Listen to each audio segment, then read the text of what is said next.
முன்னேற்ற கழகம் திரு கருணாநிதி இருக்கின்ற பொழுது 1999 ஆண்டு நாடாளுமன்ற தேர்தலில் பாரதிய ஜனதாவோட கூட்டணி போட்டு வெற்றி பெற்று திரு வாஜ்பாய் அவர்களுடைய மத்திய அமைச்சரவையிலே திமுக எம்பி இடம் பெற்றிருந்தாங்க. திரு முரசொலி மாறன் அவர்கள் மத்திய அமைச்சராக இருந்தார். அப்போ அவர்கள் உடல்நிலை சரியில்லாமல் இருந்த போது ஓராண்டு மருத்துவமனையில் இலாக்கா மந்திரியா வச்சிருந்தாங்க.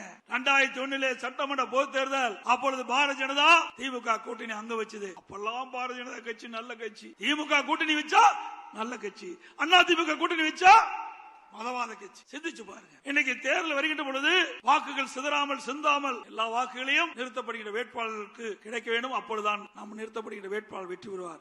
அந்த அரசியல் சூழ்நிலைக்கு ஏற்பவாறு எல்லா கட்சியுமே கூட்டணி அமைப்பது இயல்பு. திமுகவும் கூட்டணி வைக்குது, அண்ணா திமுக கூட்டணி வைக்குது. அண்ணா திமுக கூட்டணி இடம்பெற்றிருக்கிற கட்சி தான் திமுகவில் இப்பொழுது இடம்பெற்றிருக்குது. திமுகவில் இடம்பெற்றிருக்கிற கட்சி தான் அண்ணா திமுகவில் இடம்பெற்றது.